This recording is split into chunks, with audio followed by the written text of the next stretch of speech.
Welcome to Sarah style. இன்றைக்கி நம்ம இந்த வீடியோவில் என்ன பார்க்க போகிறோம்னா ரொம்பவே யூனிக்கான ஸ்நாக் வெரைட்டி எப்படி செய்யறதா பார்க்க போகிறோம். இப்போ தான் ரீசெண்டாக நவராத்திரி முடிஞ்சிருக்கு. கண்டிப்பாக நம்ம வீட்டில் பொரியெல்லாம் முடிஞ்சிருக்கும்.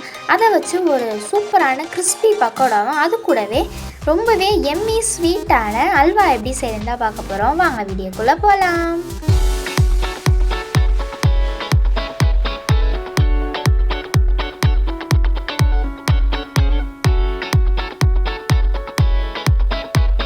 இப்போது ஒரு பாத்திரத்தில் பொரியெல்லாம் ஆட் பண்ணிக்கலாம். ஆட் பண்ணி அதில் கொஞ்சமாக வாட்டர் ஆட் பண்ணிக்காங்க. இதை நல்லா வாஷ் பண்ணிக்கலாம். இந்த தண்ணியிலே இந்த பொரி கொஞ்சம் நேரம் நல்லா ஊறட்டும். இப்போ இதை நல்லா புழிஞ்சு எடுத்துடலாம். எடுத்தாச்சு. இப்போ பக்கோடாவுக்கு தேவையான இன்க்ரீடியன்ட்ஸ்லாம் பார்த்துடலாம். 2 பச்சை மிளகாய் ஆட் பண்ணிக்காங்க. அது கூடவே குட்டி குட்டியாக கட் பண்ணி வச்சுருக்க சின்ன வெங்காயம் ஆட் பண்ணிக்காங்க. கொஞ்சமாக கருவேப்பிலை, coriander ஆட் பண்ணிக்கலாம். அது கூடவே கொஞ்சமாக குட்டி குட்டியாக கட் பண்ண ஜிஞ்சர் ஆட் பண்ணிக்காங்க. இப்போ இதில் கடலை மாவு ஆட் பண்ணிடலாம்.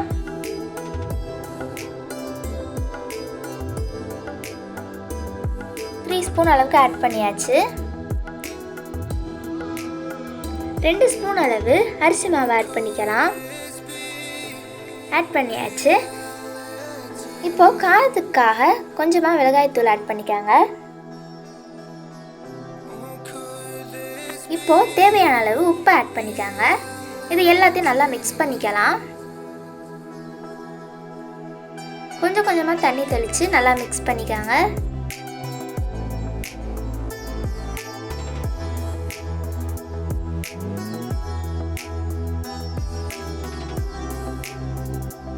நல்லா மிக்ஸ் பண்ணிக்காங்க.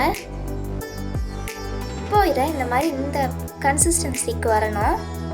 அந்த மாதிரி பார்த்து மிக்ஸ் பண்ணிக்காங்க. இப்போ ஒரு பேனை ஹீட் பண்ணிவிட்டு அதில் ஆயில் ஆட் பண்ணிடலாம். ஆயில் நல்லா ஹீட் ஆனதும் இதை குட்டி குட்டி பால்ஸாக உள்ளே ஆட் பண்ணிடலாம்.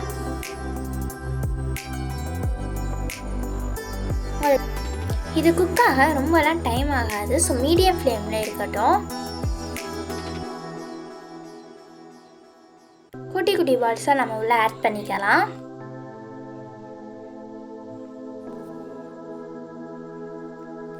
அதை ஆட் பண்ணியாச்சு.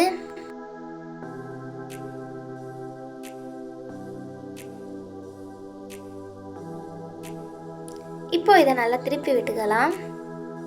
ஒரு சைடு குக் ஆயிடுச்சு. மீடியம் ஃப்ளேம்லேயே இருக்கட்டும். இப்போ நம்மளோட பக்கோடா ரெடி ஆயிடுச்சு. இதை ஒரு பாத்திரத்துக்கு ட்ரான்ஸ்ஃபர் பண்ணிடலாம்.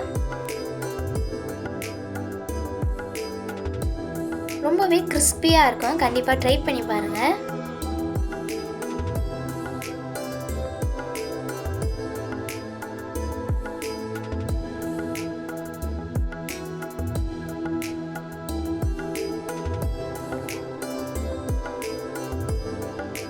இப்போது கட்லெட்டுக்கான ரெசிபி பார்த்துடலாம்.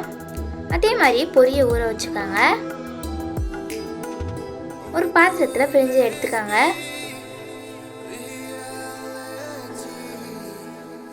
இதில் குட்டி குட்டியாக கட் பண்ண ஆனியன் இதெல்லாம் நல்லா ஆட் பண்ணிடலாம். 2 க்ரீன் சில்லி ஆட் பண்ணிக்காங்க. அது கூடவே சின்ன வெங்காயம் ஆட் பண்ணிவிட்டு உங்களுக்கு தேவைன்னா வெஜிடபிள்ஸ் ஆட் பண்ணிக்காங்க. கேரட் கூட ஆட் பண்ணி உங்களுக்கு எந்த வெஜிடபிள்ஸ் பிடிக்குதோ அதை ஆட் பண்ணிக்காங்க. இப்போ நம்ம அதில் கடலை மாவு ஆட் பண்ணிடலாம். இப்போது அரிசி மாவு ஆட் பண்ணிக்காங்க. காரத்துக்காக தனி மிளகாய்த்தூள் ஆட் பண்ணிக்காங்க. தேவையான அளவு உப்பு ஆட் பண்ணி நல்லா மிக்ஸ் பண்ணுங்கள். கொஞ்சம் கொஞ்சமாக தண்ணி தெளிச்சுக்கலாம். இப்போ இது கட்லெட்கான கன்சிஸ்டன்சிக்கு வந்துருச்சு. இப்போது பேனில் ஆயில் ஊற்றி நல்லா ஹீட் பண்ணிக்கலாம். இப்போ நம்ம கட்லெட் செய்கிறதுக்காக கையில் கொஞ்சமாக ஆயில் ஆட் பண்ணிக்காங்க. அதை ஒட்டாமல் வர்றதுக்காக. இதை இப்போ கட்லெட் ஷேப்புக்கு ப்ரிப்பேர் பண்ணிக்கலாம்.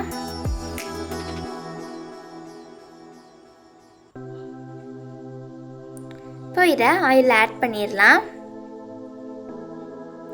இது மாதிரி செஞ்சு நீங்கள் ஆட் பண்ணிக்கோங்க.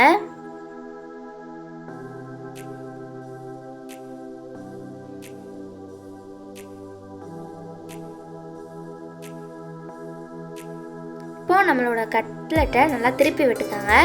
அந்த சைடு நல்லா குக் ஆகிடுச்சு.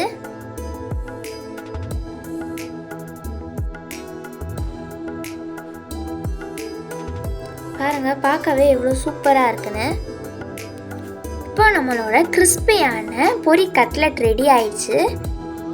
கண்டிப்பாக ட்ரை பண்ணி பாருங்கள், ரொம்பவே கிறிஸ்பியாக இருக்கும். இப்போ இதை நம்ம ஒரு பாத்திரத்தில் மாற்றிடலாம். இப்போ நம்ம அல்வாக்கான ரெசிபி பார்த்துடலாம். இப்போ அதே மாதிரியே பொரியை ஒரு பாத்திரத்தில் கொட்டிக்கலாம். கொஞ்சமாக தண்ணி ஆட் பண்ணி நல்லா வாஷ் பண்ணிவிட்டு நல்லா ஊற வச்சிடலாம்.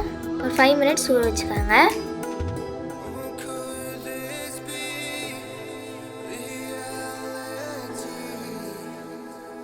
இப்போ நம்ம இதை நல்லா புழிஞ்சு எடுத்துடலாம். இதை கொஞ்சம் நேரம் நல்லா ட்ரை பண்ணி விட்டுக்கோங்க.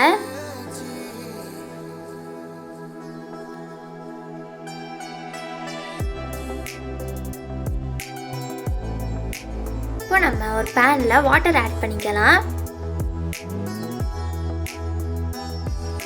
இல்லை நல்லா வெல்லம் 2, உங்களுக்கு எவ்வளோ சுகர் தேவையோ அந்த அளவுக்கு வெல்லம் ஆட் பண்ணிக்கோங்க. ஆட் பண்ணி பாகு காய்ச்சிக்கலாம். இப்போ நம்ம ட்ரை பண்ணி வச்சுருக்க அந்த பொரியை ஒரு ஜாரில் மாற்றிக்கலாம். இப்போது இந்த சிரப்பை நல்லா ஃபில்டர் பண்ணி எடுத்துக்கோங்க.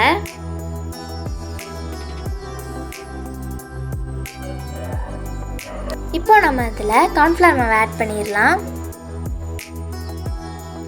ஆட் பண்ணி இந்த மாதிரி நல்லா அரைச்சிட்டு வந்துடுங்க. இப்போ நம்ம அந்த பேனில் இது எல்லாத்தையும் நல்லா மாற்றிக்கலாம். மீடியம் ஃப்ளேம்லேயே இருக்கட்டும். இப்போ திரும்பவும் இதை ஃபில்டர் பண்ணி இதில் ஆட் பண்ணிக்கோங்க.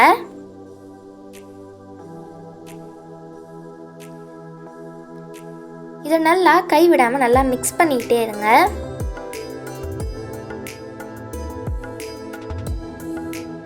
இப்போ நல்லா மிக்ஸ் பண்ணியாச்சு.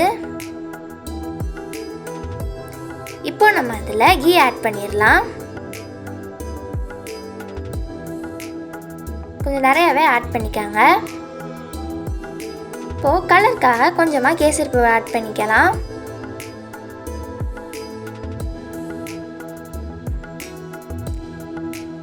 உங்களுக்கு இன்னும் கொஞ்சம் எக்ஸ்ட்ரா கீ தேவைன்னா ஆட் பண்ணிக்கோங்க.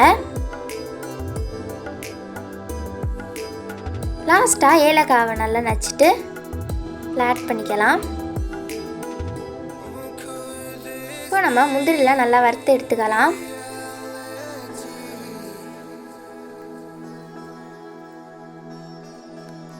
இதெல்லாம் இப்போ நம்ம அல்வாவில் ஆட் பண்ணிடலாம்.